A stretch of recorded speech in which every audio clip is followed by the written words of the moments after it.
and welcome to Prepared for Life, Cooking with Whitney. I'm your host, Whitney Jackley Jensen, and I'm the Development Director for the Winnebago Council Boy Scouts of America, and I'd like to welcome you to the Iguana's Adventure-Based Kitchen. I love to cook, and I got my start at a very early age thanks to my mom, my grandmas, and some good old PBS. Cooking and baking are essential to our lives. Not only is it fun, but it provides our body the nutrients, whether it be through breakfast, lunch, a snack, or even supper. While it may test our patience at times teaching our kids to cook while they're younger, it's important that we start now in order to make sure that they are prepared for life. Cooking teaches the importance of following directions, and it also teaches lifelong healthy eating habits. The kitchen is the epicenter of many of our homes in America.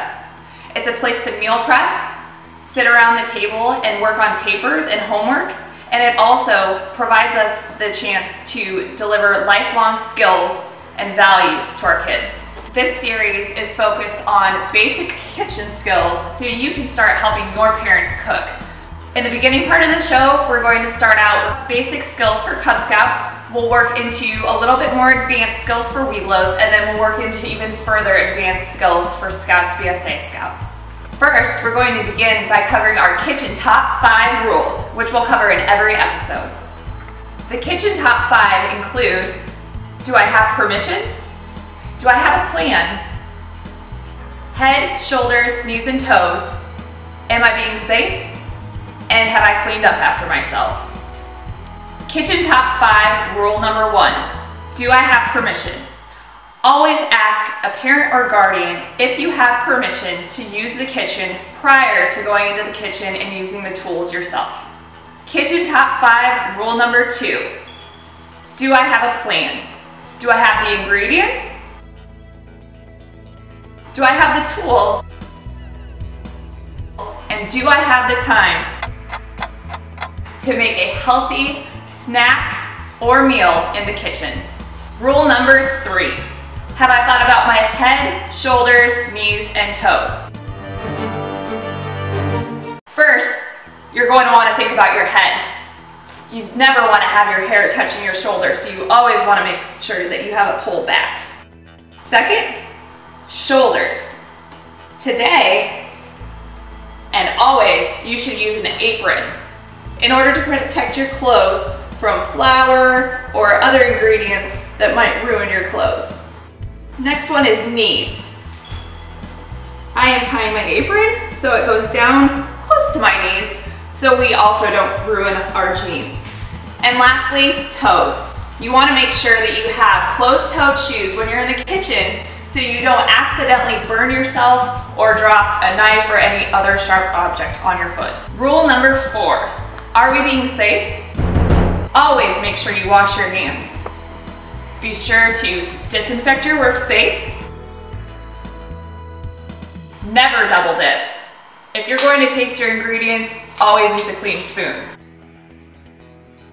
Always have a food thermometer on hand to make sure that ingredients are cooked thoroughly. Mark your leftovers to make sure that you're not eating something that's too old.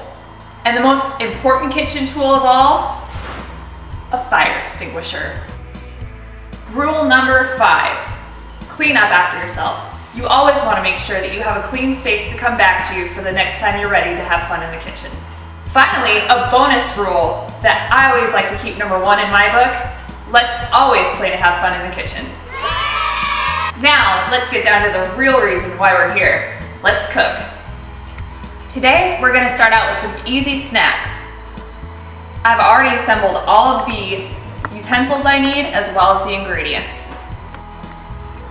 For our first snack, we're going to make something very simple, peanut butter crackers.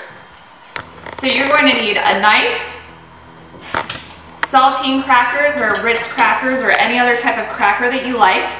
You can do any type of nut butter if you like almond or if you like sunflower, or you can do creamy peanut butter or super chunk.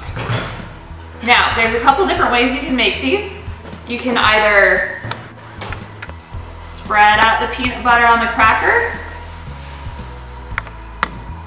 and make it into a sandwich and eat and enjoy, or You can have an open-faced cracker, and you can eat it exactly like this. Enjoy! Our next snack is ants on a log. What I did was purchased a little tray from the gas station, which has a couple of different snacks in it. So you've got your ranch and your carrots, you've got some cubed cheese, and what we're after today is the celery.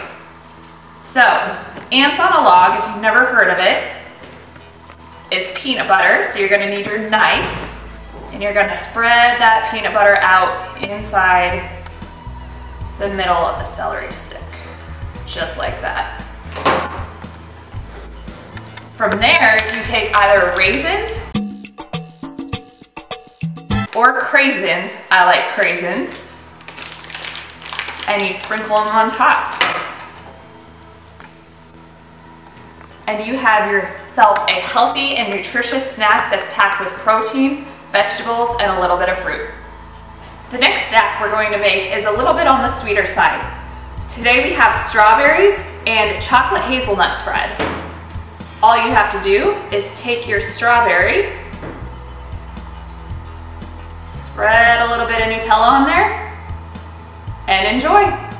Our final snack for the day is a meat and cheese kebab. This is a fun way to play with your food. All you need are a piece of beef, a piece of cheese, a butter knife, and you just slice those up.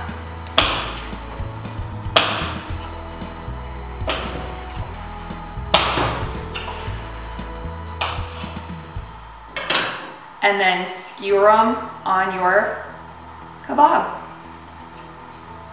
Sometimes I like to add a salty component, so I have Kalamata olives to stick on there as well. I like to take my fork and stick it in the jar so we don't get olive brine all over our hands. And just continue until you're finished and enjoy your snack. Thanks for joining me on Prepared for Life, Cooking with Whitney. Join me next week to build upon your cooking skills in the kitchen. Now's my favorite part of the show. Time to eat. See you next week.